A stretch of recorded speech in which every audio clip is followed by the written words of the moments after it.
All right, welcome to the Walk in Process podcast. Thank you so much for joining me, guys. Thank you for clicking on this episode and listening to this episode. This is actually a very amazing episode for me because I have with me here, would I say, a father also in our context because he's my father's friend, so I'll call him a father. I Yeah. have with me here Pastor Dan Chan from Hi. the United Kingdom, and I'd like him to share a lot of things with us, and that's why I've brought him to the podcast to share his process with us and share his story with us. And yeah, Pastor Dan, Hi. can you Hi, David. introduce How are yourself? you? I'm fine. Good. I'm very well. So tell us. Let's start like this. Who is Pastor Dan Chan? Who is Pastor Dan Chan? Well, let me Yeah. first say I'm very nervous. This is my first podcast, so Oh, wow. I'm very excited about this. Oh, So, Pastor Dan Chan, I'm just a real normal guy, okay. and I grew up in the UK, in England. My dad is from China. Came to England when he was 11. Mm. My mum is English, and they were both first generation Christians. And so I'm a Oh, wow. second generation Christian. I grew up in a Christian household. I have a lot of benefit from that. I didn't always appreciate it when I was growing up, being dragged to church and, Christian values being brought up, certain things I wasn't allowed to do because, they were from the devil and things like that. So, looking back, I really appreciate that now. Didn't always appreciate it then, but I appreciate the family environment which I grew up in. So I've always been to church, but there does come a time when you have to make a decision for yourself. Are you going to follow Jesus Christ as a Christian, or are you going to go your own way? And very early on in my life, Jesus was real to me. And I decided that I would follow Jesus, and so that's what I've done. Wow. I wanted to be a banker.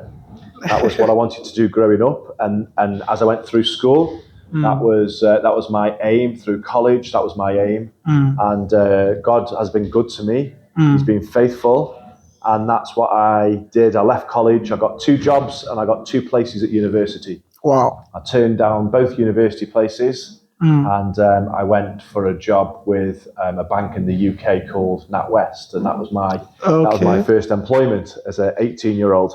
Wow. Wow. All right. So before we dive in completely, I would just really like to appreciate you for granting me the audience to do this, even though it's impromptu. I'm just always so excited to get to meet people like you, share their story, hear your experiences, and then inspire a lot of other people by doing this. So we've actually been talking for almost 2 hours now. Okay. Yes. We've been having a discussion for almost 2 hours. I like to just start like this. Even though we've talked about it before, I'd like you to share it with the listeners. Yeah. You said this is the 4th time you've been to Nigeria. This is the 4th time. 4th time. 4th, yeah. 4th time. 4th time. All right. So what would you say is that one unique thing about Nigeria that you always enjoy anytime you come to Nigeria? I think it's got to be the chicken and rice. Africa is a special place, and for me, I enjoy coming to see friends, and I don't really come for anything else. I've been to Africa on holiday with my family, but that's a completely different experience. Also, you've been to Africa before? So I've been to a number of places in Africa, but coming to Nigeria is all about relationship with Pastor Kola here. Okay. In Ibadan. It's out of relationship that I come to Nigeria. I don't come for anything else. It's relationship in relation to my job as a pastor, but also that's more than a job; it's a calling. Yeah. So I've been to Africa on holiday. Okay. And there's that North Africa is completely different to South Africa. I've also done mission actually in East Africa, Kenya. Wow. So I've been to many different places in Africa. Wow. But I've been to Nigeria the most, and Okay. it's out of relationship and nothing else. Wow. Wow. Thank you so much. We actually love always having you around. It's always a good time. All right, let's dive right into ministry and pastoral work. Yes. How did it all start for you? So I said that I worked in a bank, and that was my heart's desire, and God gave me that desire. He granted me that desire, and I joined the bank on a management training program. I was one of the youngest to go through that program and qualify for that program.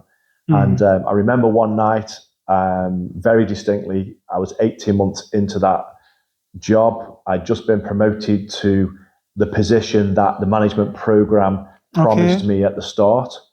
So I got that job, and I'd done a week in that job. And I remember driving home from work, and I wouldn't say that I hear the voice of God distinctly, like kind of a voice from heaven. I don't hear a voice from heaven, but I clearly remember God speaking to me and saying, "I've given you your heart's desire, but one day you will work for me." And so God said, I have given you your heart's desire, yes. but one day you would work for me. Yes. Wow. So my heart's desire was to work in the bank. Okay. God granted me that desire, but He said, "One day you will work for me." And I knew that meant full-time ministry. Although while I was, and I worked in the bank for another 18 years after that time, or 17 years. I left the bank after 18 years. So I'd done just under 17 years when I would clearly say that I heard God speak to me. And while I was in the bank, I was in the place where God wanted me to be. So, as a Christian, being salt and light in the place where you are, that, full-time ministry for me at that time was in the bank, but also as well, I had jobs I had jobs and responsibilities in church, but I was at full-time working rather than full-time ministry. Oh, okay. But I knew that one day you're going to do I ministry. would go into full-time ministry. Okay, would you say that is because of the way your parents raised you? Because you said you are a second generation Christian. Yes. So would you say that you've always been engaged with church activities because of your parents? Or so, am I in the ministry now because of the way I was brought up? I'd say absolutely not. No.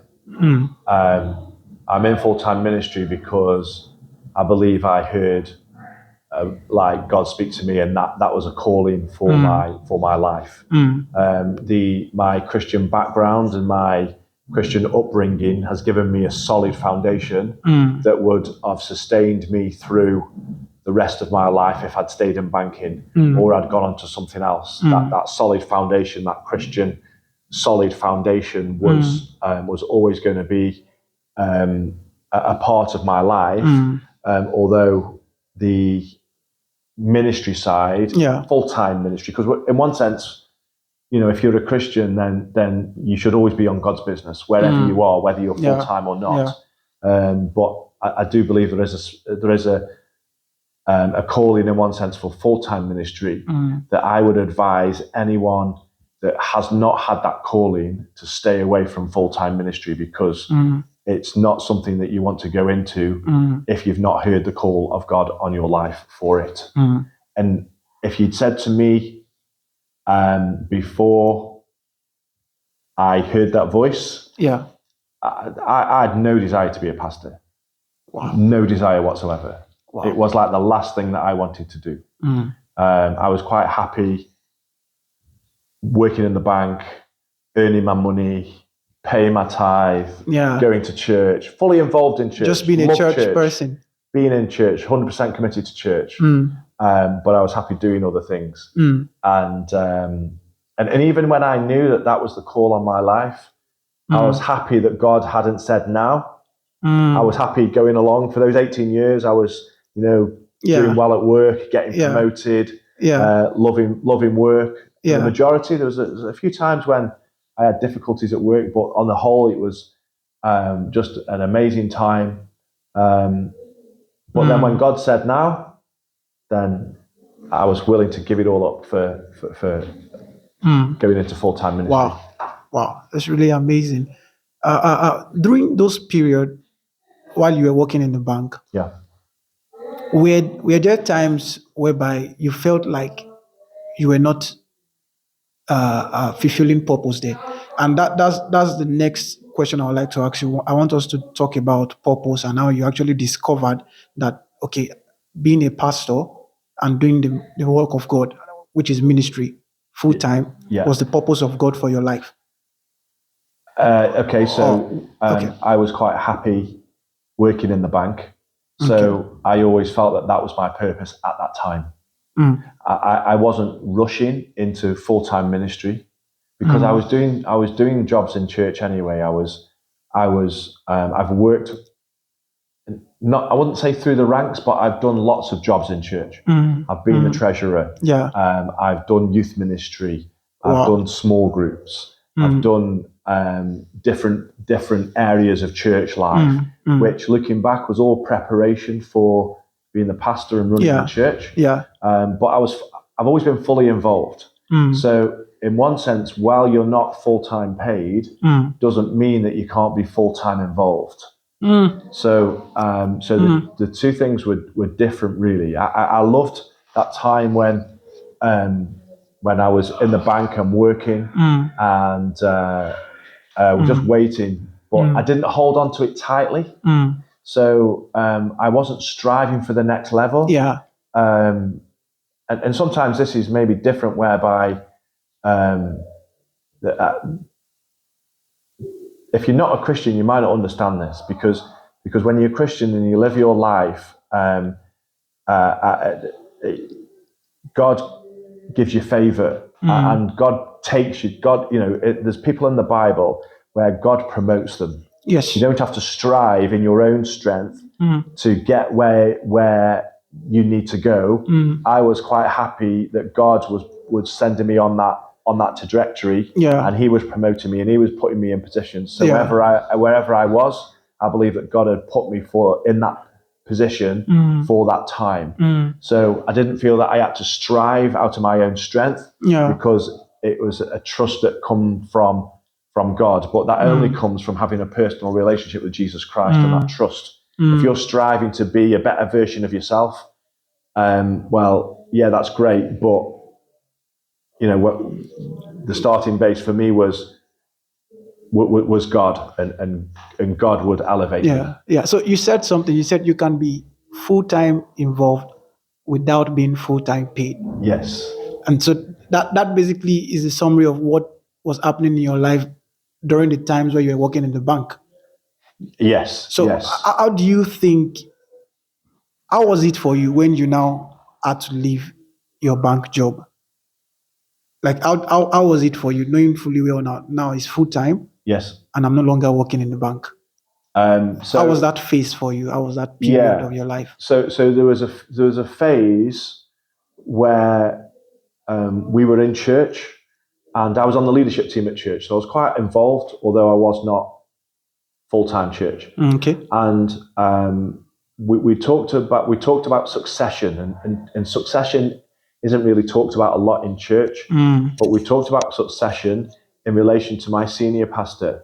We talked about that it may be that there was a possibility that one of the team may be the next pastor, and then over time, then that conversation was about me being the next pastor. And at that time, I was the assistant pastor, again, not being paid, fully working in the bank. So you were still working in the bank? Yes. Okay, yeah. So I was, it was like not even part-time, it was like full-time work, and then church was on top. Yeah. So I was the assistant pastor with a view that I would take over from the senior minister at some point. Okay. And the situation at work was that I could volunteer for voluntary redundancy. And so amongst the team, I said, look, this is an opportunity. Do we think this is the time? We need to pray about it. And if it's the right time, I'm willing to put my hand up and go, and we'll see if God takes us on a journey to transition me into full-time. So my first appointment was full-time as assistant pastor. Okay. I didn't go full-time senior pastor. I went full-time Assistant pastor. But one thing about my senior minister, he worked one day a week outside of church in Okay. a secular job, which is quite unusual in the UK even today. And he said to me, why don't you go and get yourself one day a week job?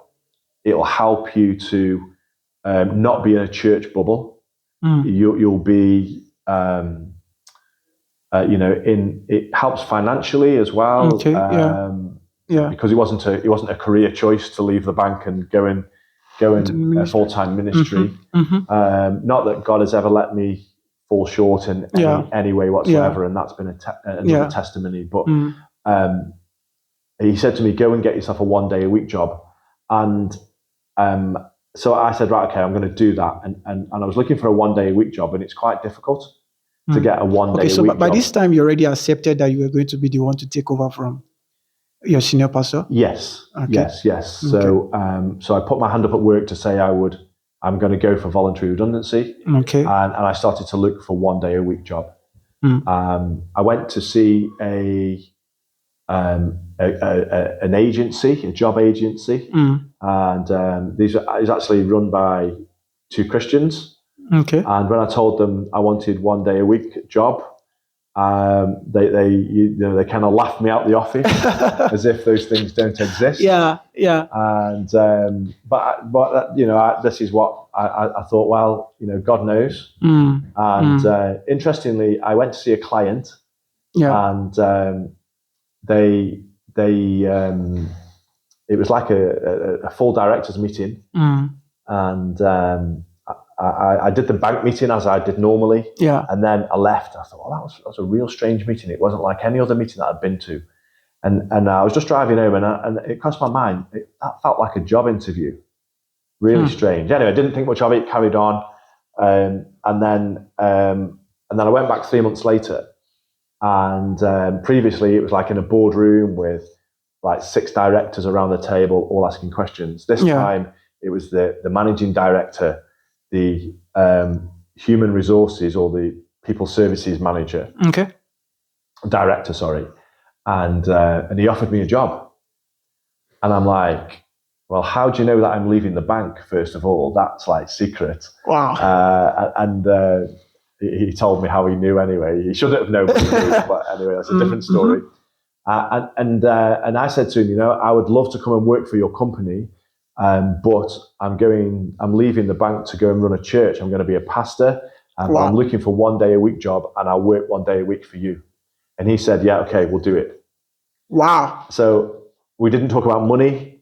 We didn't talk about hours. We didn't talk about anything. It was just like, for me, it was confirmation that God was saying, you're doing the right thing going into full-time ministry.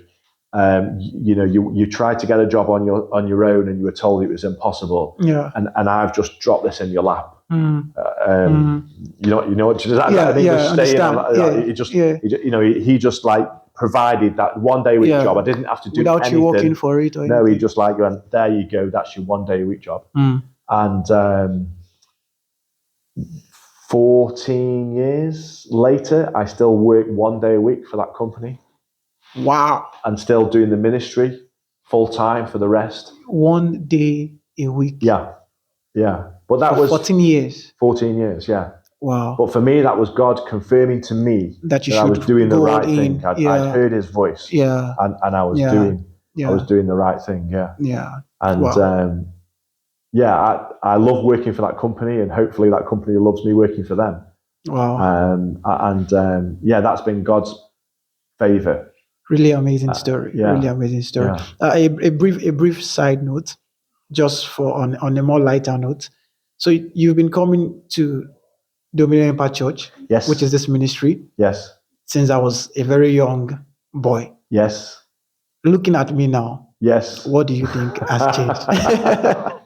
You're very tall. Okay.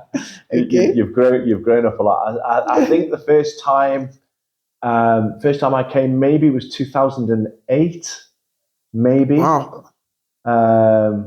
which would be, I don't know how you can do the maths probably quicker than me. Yeah, I was not 10 years old then. I was not 10. I was Yeah, not yet you're 10 probably about then. 8 years old. Yeah, Yeah, something there about. yeah, yeah, Wow. yeah, That's really nice. yeah. So, so how has your decision to work full time in the ministry affected your family? And the reason why I'm asking this is because you have a lovely family, Yeah. a beautiful Thank wife, you. and a Thank you. beautiful daughter, Yeah. and you are not with them currently now. Yes. You're traveling. Yeah. And I feel like much of ministry also involves the person in the ministry Yeah. going from place to place, ministering Christ, Yeah. doing the work of the gospel. Yeah. How has it affected your family, especially in the early days? Probably when your daughter was still very young, and then when your marriage was still very young. How has it affected your family? One, and what advice would you give to a young person Yeah. wanting to start out in full-time ministry? Okay. So first of all, I don't travel often. So I feel that my calling is to the local church. I'm quite passionate about local church. So my traveling is very limited. Okay. So I'm not away as much as an itinerant minister would be, or I'm not away as much as maybe somebody who feels a more of an apostolic, kind of calling to travel or gather or whatever. Yeah. So, Yeah. but certainly being in full-time ministry has an impact on your family. So first of all, so if you ask my wife, she would say that she knew that I would be a pastor before I really considered being a pastor. Oh, wow. So even though I knew that God said, one day you will work for me, maybe I was hoping it would be later in life, like, kind of way in the future. Yeah, yeah. So I think, first of all, you've got to be in it together. So there's two things that I say. The first thing is, in relation to my daughter, the best thing that me and my wife can give to my daughter is a solid marriage. If we can demonstrate solid marriage, and demonstrate how to love one another through the ups and the downs that will inevitably happen, through the thick and thin, through the for better for worse, as you promise when you get married. Yeah, the marriage vows. If we can demonstrate that to her, then that's the best thing that we can give her. We can give her stability at home. She knows there's always a place she can come back to that's safe. If we can demonstrate that for her, then that's the best thing that we can do for her. As family, the best thing that we can do for church is demonstrate family life. If we can demonstrate what it's like to, yes, you're going to have disagreements. Yes, you're going to have arguments. Yeah. But how you can stay together, you can demonstrate strong family life together. That's the best thing that we can do for church. Because there's times when, so like for my daughter, and sometimes you're a pastor's kid. Yeah. Like in the UK anyway, sometimes a lot of pastors' kids don't choose to follow Christ. Yeah. Because they see what their parents have to put up with at home when nobody else is looking, behind closed doors. When you get nasty emails, when you get nasty text, it's difficult to shield. Some pastors might shield their family from that, but because we're only three of us together, we've shielded very little from my daughter. So she knows the ups and the downs of church, of running church, of being a pastor, and those things you have to protect each other from, because otherwise there's times in ministry where there are tears behind closed doors. There are frustrations that people are saying things about you that are not true. Yeah.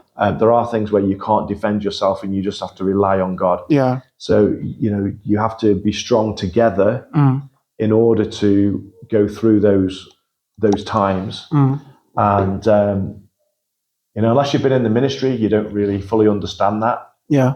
And even I would say, as the assistant pastor, you are shielded from that. The pastor's job is to shield the flock from those things. So, not everybody sees all the goings on that goes on. But would I change any of that? No, because that's the call of God on our lives. Yes, sir. And Yes, sir. so yeah, I think that's for anyone starting out. That's what I'd say. Don't strive in your own strength. If you've not had that call, then go and do something else, and you can be. Yeah. God can use you in any situation that you're in, and enjoy that season. If you're not full time yet, but you believe you're going to be in the future, then enjoy the season that you're in now. But at the same time, that doesn't stop you being full time in the place where you are. Yeah. Yeah. So your advice for young ministers is don't strive in your own strength. Absolutely. Just make sure you hear the call. Yeah. Before going all in. If you're not sure that you heard the call, don't bother going all in. No, because a ministry will chew you up and spit you out if you're not called for it. Wow. All right, Pastor Dan. I know the funny thing now is that welcome to Nigeria. Thank you. We're having this interview in a very dark space. You can't even see my face. I can't see your face. But I believe people can hear our voices. Absolutely. And it can make impact and transform many lives and inspire many lives. Yeah. So because you're a busy man, they're actually already knocking the door, trying to look for you. So to my listeners, I really want to apologize for the background noise and people talking at the back. But I really had to interview this great man of God. Pastor Dan, I'd like you to say something to my subscribers or to the people listening to this podcast, Warren. And tomorrow also, I should record an episode with you. Okay. So I'm just assuring them that tomorrow there will be an episode again with Pastor Dan. Let's do another episode. Yeah. Maybe we can talk. It's been quite heavy today, but that's good. I think it's quite a serious subject. But maybe we can talk about some other things maybe tomorrow. Okay, that's fine. It's one of those things, isn't it, where we talk about serious things and it's always a serious answer. Yeah, sure. But hopefully your listeners have got something out of that. Maybe it encourages them to go 100% for God, and He will give you, Amen. Your heart's desires. Amen. Assuming that they are godly. So let me leave you with that. God bless you. All right, Pastor Dan. Thank you so much. I really appreciate you. I don't take you for granted.